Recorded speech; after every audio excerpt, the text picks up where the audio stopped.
नमस्कार. मी रामेश्वर थोरात आणि आपण पाहत आहात महाराष्ट्र मराठी पर्यटन व लोकजीवनाचा यूट्यूब चॅनल.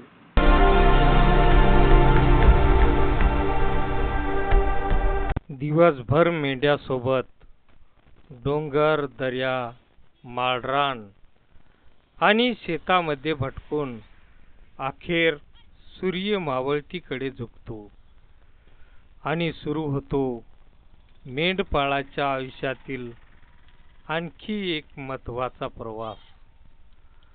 रस्त्याने शांतपणे पुढे सरकणाऱ्या या मेंढ्या आणि त्याच्या मागे चालणारा मेंढपाळ. प्रत्येक पाऊल जबाबदारीचं, प्रत्येक दिवस संघर्षाचा.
तर मित्रांनो, आज आपण अशा ठिकाणी आलेलो आहोत की रोजच्या रोज ज्यांचं घर बदलते, ज्यांची जागा बदलते, मग उन्हाळा असो, पावसाळा असो की हिवाळा असो, त्या ऋतूमध्ये त्यांनी दिवस कसे काय काढतात आणि नेमकं हे जागा का बदलतात आणि कशामुळे बदलतात व त्यांची परिस्थिती काय आहे, या व्हिडिओच्या माध्यमातून आपण बघणार आहोत.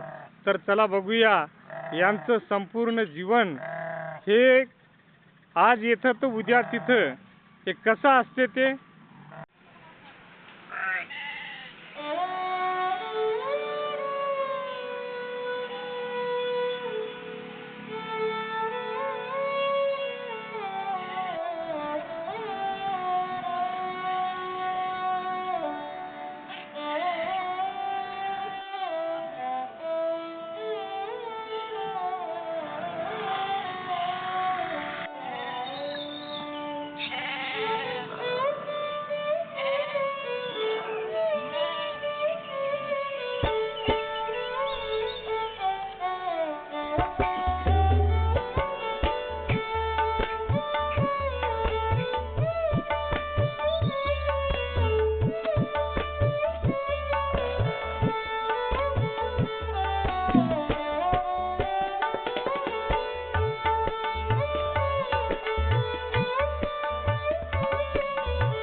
मुक्कामाच्या ठिकाणी पोहोचल्यावर सर्वप्रथम मेंढ्याच्या सुरक्षिततेची काळजी घेतली जाते. त्यासाठी कंपाऊंडची जाळी उभी केली जाते, जेणेकरून रात्री कोणत्याही वन्य प्राण्याचा किंवा इतर धोक्याचा सामना करावा लागू नये.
तर मित्रांनो, माझ्या पाठीमागे जे दिसत आहे ते हे एक घर तयार होत आहे आणि हे ज्याला आपण कुंपण म्हणतो ते हे कुंपण आहे.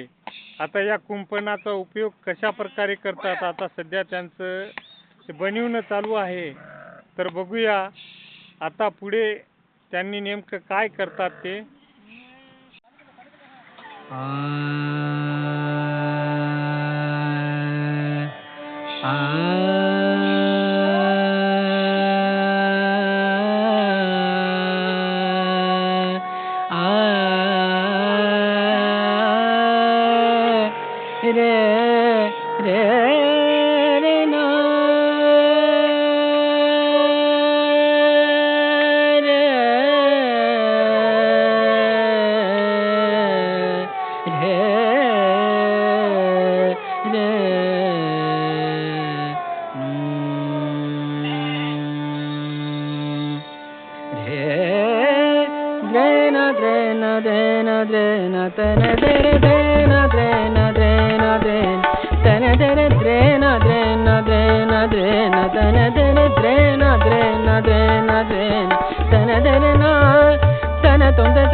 तर मित्रांनो, आता हे झालं मेंढ्यांचं घर.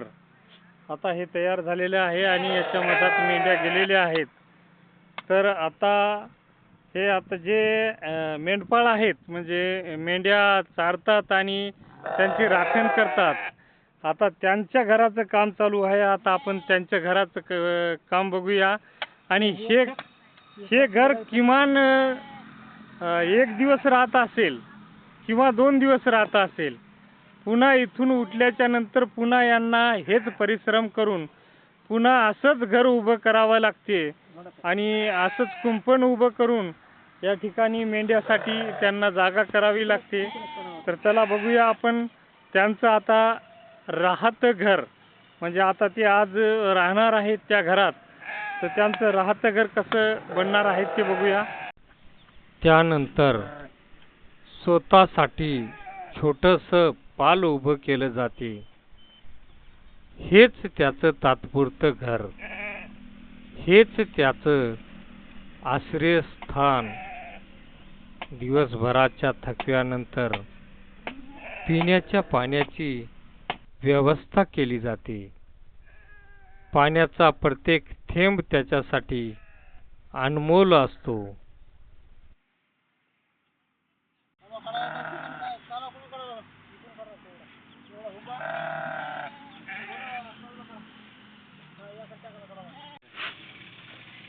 साहेब, हे तुम्ही जे खतायले ते हे कशासाठी खतायले? आपलं बाहेरलं पाणी मध्ये येऊ नये. समजा मध्ये आवाज येऊ नको.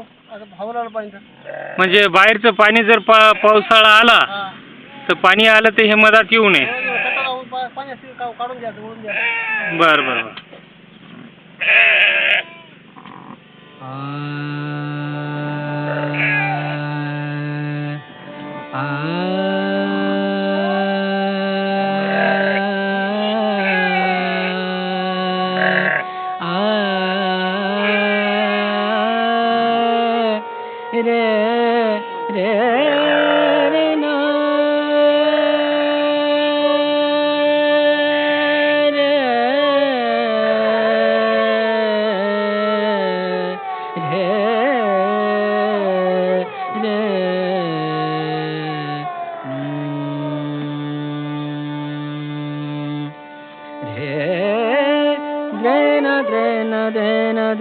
तन दर द्रेन द्रेन द्रेन द्रेन तन दर द्रेन द्रेन द्रेन द्रेन तन दर द्रेन द्रेन द्रेन द्रेन तन दर ना.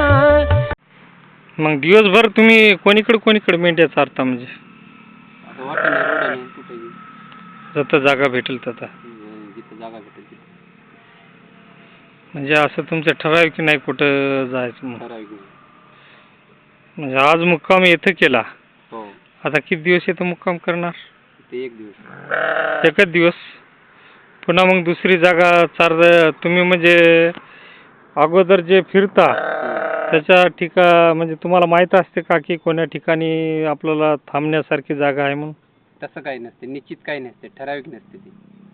मग तुम्हाला अशी जागा मिळेलच अशी मोकळी किंवा चढाची? नाही नाही, त्याचा काही निश्चित नाही.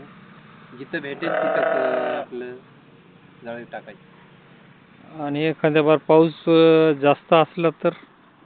पाऊस जास्त असला तर बी काही असंच टाकायचं, ते कालवे काढून द्यायचे. साईडला कालवे काढून द्यायचे. हो तुम्हाला कधी कधी असं पावसामध्ये खूप त्रास होईल असं एखाद्या बार झालं का? हो होते ना. असा अनुभव आहे तुमचा एखादा कधीचा म्हणजे? हो कधी असं झालं होतं खूप पाऊस पडला आणि तुमचे त्रास झाला? दरवर्षी प्रमाणेच होतं. आता ह्या वर्षी पाऊस कमी आहे म्हणतात, दरवर्षीच पाऊस राहते. माळानंच राहू शकतो, माळानं शिरोडनं. दरवर्षी जेव्हा पाऊस जास्त असते तेव्हा तुम्ही नेमकं पाऊस एकदमच अति पाऊस यायला, मुसळधार पाऊस, मग त्या परिस्थितीमध्ये तुम्ही काय करता? त्या परिस्थितीमध्ये आपले कपडे भिजून जातात, ओले होतात. पुन्हा त्याच ओल्या कपड्यानं मग लाकडं जमा करायची, शेकोटी करायची, मग कपडे सुकवायची. मग तुमच्या रात्रीच्या एखाद्या बार तुम्ही झोपले आणि रात्रभर पाऊस चालू असला आणि तुमचं आथरण भिजलं तर मग तुम्ही काय करता? आता त्याला काय पर्यायच नाही ना. आता इथे या जंगलामध्ये काय भेटणार? आता एक इथं गाव जवळ असलं तर काही भेटल, जंगलामध्ये काय भेटणार आहे? जंगलामध्ये तसंच राहतं जरी. हो तुमची आता ही रूम जे आता तुम्ही बनवली ही याला काय पाल, ते पाल बनवलेलं आहे. या पालामध्ये आता तुम्हाला 100% साधारण पाऊस आला तर तुमचं आथरण वगैरे भिजणार नाही असं की तुम्हाला गॅरंटी आहे का? हो साधारण आलं तर आथरण भिजणार नाही, आपल्याला गॅरंटी आहे. आणि जास्त मुसळधार पाऊस आला तर? मुसळधार पाऊस आला तर हे पाल वाऱ्या वादनात राहू शकणार. मग पुन्हा कापडं पांघरून घ्यायचे छोटे, अंगावर कपडे पांघरून बसायचं. हो आणि हे पाल म्हणजे हे हवा धरल्याच्या नंतर हे उडण्याची शक्यता आहे? शक्यता आहे. हवा जर जोरात जर सुटली तरी हे राहू शकत नाही. हां, मग तेव्हा तुम्ही काय करणार? हवा लई सुटायली, पाल जर राहायची शक्यता नसली तरी हिला सोडून टाकून द्यायचं. त्याला सोडायचं? आता ह्याच्यावर एक कापड टाकून असं झापून ठेवायचं जागेवर. हां, म्हणजे तुमच्या सामानावर, हे जे सामान आहे तुमचे या घरातले, याच्यावर समजा एक कापड झाकून ठेवायचं आणि कापड झाकून पुन्हा तुम्ही अंगावर एक छोटे छोटे फाऱ्या आहेत की काय? छोटे छोटे कापड आहेत. छोटे छोटे कापड आहेत. मग ते कापडे घेऊन बसायचे. हो. बरं, या मेंढरांना काही त्रास होत असेल ना पावसाचा? अति झाला तर पाऊस फरक पडते ना. म्हणजे अति सहनशीलताच नाही गेल्या पारी मग आता ते कुठवर तरी सहन करणार आहे का? हां, म्हणजे मेंढरांना होऊ शकते त्रास. होऊ शकते. मग याच्या सुरक्षेसाठी तुम्ही काय करता? तर याच्या सुरक्षेसाठी एखादी फारी आणावं लागते. असं लईच रात्री पाऊस असला तर हां, फारी टाकायची. एवढ्या मेंढरावर कशी फारी टाकावं? म्हणजे छोटे छोटे झुडपं बघून त्या झुडपावर फारी टाकायची. झुडपावर फारी टाकायची हो. आणि नंतर त्या झुडपाच्या खाली म्हणजे त्या फारीच्या खाली यांना घालायचं. हो.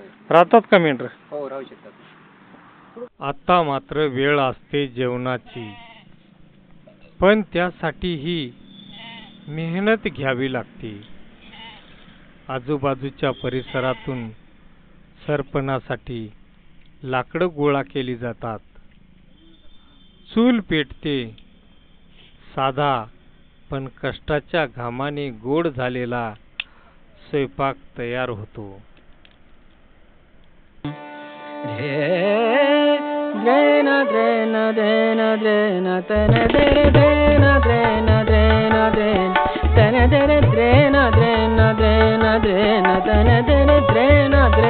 साहेब, पिण्याचं पाणी कुठं भेटलं? बोरला असं का? अगोदर तुम्हाला माहित होतं इथं पाणी आहे ते? हा माहिती आहे ते आजा कवा येत होतं इथे बसेल की दरवर्षी. बरं. माहित असलं तरी मागावं लागते कोणाला पाणी द्यावं म्हणावं मेंढरा किंवा म्हणावं मेंढपाळा म्हणावं हां हां हां. मागून काही करायला घ्यावं लागते समजा काही लागलं आपल्याला. मग कधी कोणी पाणी देत असन कोणी देत नसन असा अनुभव आहे? कोणी असलं तर हाय म्हणते नाही म्हणतेस हा. काय नसता गेलं नाही बुवा आमच्याकडे पाणी म्हणतात. हा, हा. पाण्याची टंचाई आहे तिथं. सरासरी तर पाण्याला कोणी नाही म्हणणार. बरं. नाही म्हणते कोणी नसलीच नाही म्हणते सरासरी पाणी येतं पण देत नाही. म्हणजे पाणी देतात आहे. हा, म्हणजे तुम्हाला सहयोग करतात आजूबाजूला लोक समजा. करतात. कधी अशी तुम्हाला म्हणजे एखादी घटना घडली की तुम्हाला कधी कोणा सहयोग नाही केला, तुम्हाला पिण्याच्या पाण्याचा त्रास झाला, पिण्याचं पाणी नाही भेटलं, अशी एखादी घटना घडली का? एखादी बार होती तसं. का समजे का सारखे राहणार एखादे नाही बुवा म्हणतात पाणी. मग तेव्हा काय करता तुम्ही? दुसरीकडे आजूबाजूला कुठेतरी बघावं लागेल. शोधावं लागेल कोणी त्यांना दुसरी पण पाणी उपलब्ध करतात म्हणजे? पाणी उपलब्ध करावंच लागेल ना. पाण्याचं हो. कसं व्हायचं? पाणी नाही बरं. केलं तर. आता तुम्ही स्वयंपाक वगैरे करशाल ना? हो तर जमा करतात आणून जातात हुडकून. म्हणजे आता तुम्हाला जळतण धुंडावं लागेल हा म्हणजे? हुडकावं लागेल ना आता आहे तर ऑलरेडी कोण आणून ठेवलं आपल्यासाठी. मग तुमच्यासाठी काही गॅस वगैरे तुमच्याकडे असं काही सुविधा उपलब्ध नाही का? हेच बाळगी राहणार ते कवा बाळगत होता. हे पसारा का कमी आहे का? पिल्ले राहतात ते पसारा राहते म्हणजे आता तुम्हाला लाकडाची उपलब्धी करून स्वयंपाक करावं लागेल. स्वयंपाक करावा लागेल. तुमचं दिवसाचं काय काय काम असते? काय सकाळी उठलं की आपलं स्वयंपाक पाणी करायचं, मेंढीला बघायचं, सूप दूध चारा पाणी चारत राहत दिवस. पिल्ले वगैरे पाजवायचे? हा ते राहतात ना 4 पिल्ले राहतात त्याला पाजवायचं. त्याला दूध नाही त्याला हां हां. पाजले की आपलं स्वयंपाक पाणी करायचं, जेवण फोन करून 10 वाजता मेंढ्या सोडायचं. मग सर्व मेंढ्याचे तुम्ही दूध काढता की नाही? नाही दूध निघत नाही म्हणजे ते कमी प्रमाणात दूध राहते. एका मेंढीला एकच कप राहते ते पिलू तिलाच कसं झोपते. फक्त एका मेंढीला एक कप बरंच दूध निघते का? हा म्हणजे तिच्या पिल्या पुरतच निघते. पिल्यापुरते निघते म्हणजे तुम्ही गायवणी जास्त देत नाही. मग तुम्ही मेंढ्याचे दूध काढत ना समजा? नाही पिल्लू एक जेपर्यंत काढत नाही. पिल्लू विकल्याच्या नंतर. पिलू विकल्याच्या नंतर? हो. काही पिले विकता का तुम्ही? हा 3-4 महिन्याला पिल्लू विकते. बरं. म्हणजे तुमचं खर्च पाणी भागविण्यास पिल्यावरच निघते. तुमचं गाव कोणतं आहे दादा? आपलं स्टेशन उमरी. स्टेशन उमरी म्हणजे हे इकडं आंध्रा बॉर्डर? हा धर्माबाद साईड. धर्माबाद साईड. वागलवाडा कारखान्याच्या जवळपास. इकडे किती दिवसापासून येता म्हणजे तुम्ही असं बाहेर दिवसापासून कमीत कमी 20 वर्ष झालं येत आहोत. घर कधी सोडता म्हणजे तिकून? नाही घराकडून आमच्या मेंढ्या जातच नाहीत. 12 महिने इकडेच राहतो आम्ही रानानं जंगलानं. आम्ही 8 दिवसाला 10 दिवसाला जाऊन येतो माणूस. मेंढ्या आमच्या बाहेरच राहतात. मग तुमच्या मेंढ्या इकडे राहिल्याच्या नंतर तुम्हाला म्हणजे कसं तुम्ही दुसरा माणूस बोलवता का इथं? आता आम्ही 3 जण एक जण जाते 2 जण थांबता. ते आले की पुन्हा दुसरं जातं. सिरियल नंबर नाही काय का नाही काय का.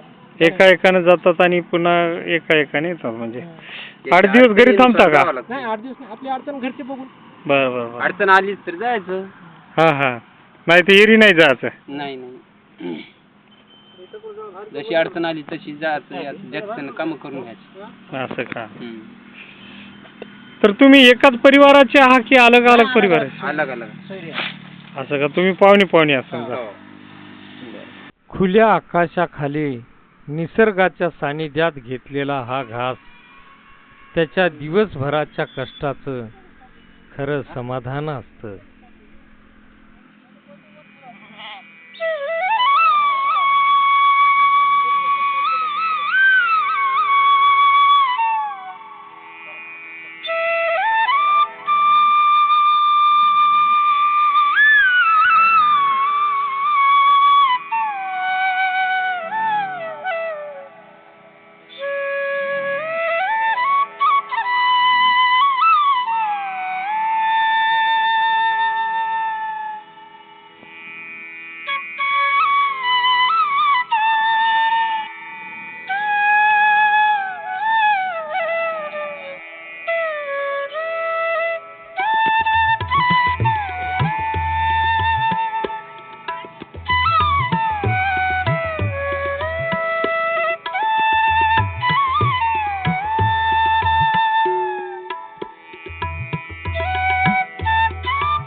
तर मित्रांनो, आता संध्याकाळची रात्रीची वेळ झालेली आहे आणि रात्रीचे 7 वाजलेले आहेत. आता त्यांनी दिवसभर मेंढ्या चारून या ठिकाणी आलेले आहेत. सर्व मेंढ्याची व्यवस्था त्यांनी पहिले केलेली आहे. मेंढ्याला एका जाळी आजूबाजूला मारून त्यामध्ये सर्व मेंढ्या आत घातलेल्या आहेत आणि आता त्यांनी 2-3 दगड आणून जे त्यांनी चूल बनवलेली आहे आणि त्या चुलीवर सध्या त्यांचे रात्रीचे आता दादा स्वयंपाक वगैरे करत नाही का आता? हो, स्वयंपाक करताना. तर आता त्यांनी चहा करत आहेत आणि यानंतर त्यांनी स्वयंपाक करणार आहेत. स्वयंपाक करून पुन्हा जेवण करतील. तर त्यांना जेवणाला किती वाजतात आणि त्यांना किती वेळ होते झोपण्यासाठी, बाकीचं आपण त्यांची मुलाखत घेऊया. आता काय चहा करता का दादा? हो, चहा करा. आणि याच्यानंतर स्वयंपाक? आता चहा पिलं की स्वयंपाक बनवायचा. स्वयंपाकाला किती वेळ होते? स्वयंपाकाला आता डाळ टाकायचं. हा, डाळ वरण झाल्याच्या नंतर मग पुन्हा पोळ्या करायच्या. बरं. तरी 1 घंटा 1.5 घंटा 1 घंटा लागेल. हो, म्हणजे 1-1.5 आता तास लागते. स्वयंपाक झाल्याच्या नंतर तुम्हाला जेवण करण्यास रात्रीचे 10 वाजतात का? हो, आम्हाला रोजची कंपल्सरी 10 वाजता. 10 वाजतात. हो. आणि पुन्हा मग डायरेक्ट झोपायला तुम्हाला 10-11 वाजतात समजा. हो. कुठं सकाळ झोपायचं, कुठं न झोपायचं बी, कुठं कुठं झोपायला बी पण आता अशी कुत्रे काही येऊ लागली, हा हा हा हा. जनावर भुजाडतात. बरं बरं. म्हणजे इतर तुमचे कुत्र्यापासून याच्यापासून सुरक्षा करण्यासाठी हा, तुम्हाला जागी राहावंच लागते. जागी राहावं लागतं. सकाळी किती वाजता उठता? 10ला. नाही, उठता की झोपतून किती वाजता? 5ला 6ला. 5 मग सकाळचा स्वयंपाक? सकाळचा स्वयंपाक चहा पाणी करून 8-9 वाजेची स्वयंपाक होऊन जाते. 10 वाजेपर्यंत आमचं जेवण होतात. बरं. 10ला मग 10:30च्या नंतर मग येईल सोडतात. म्हणजे 10-10:30ला तुम्ही मेंढ्या सोडता? हो. सोबत एखादा डब्बा घेऊन जाता की जेवणाचा दुपारला? नाही. सकाळी केलं की जेवण, सकाळी जेवलं की मग आता संध्याकाळी केलं तेव्हा जेवायचं. मग फिरून फिरून तुम्हाला भूक लागत नाही का? आता लागते मात्र, आता काय आपला घर आहे का, आपला सरावच पडून गेलेला आहे ना त्याचा. डब्बा बनवून घ्यायचा ना सोबत? नाही, आम्ही बनत नाही. म्हणजे एक बार जेवलं की आम्हाला भूकच लागत नाही ना पुन्हा. असं काय?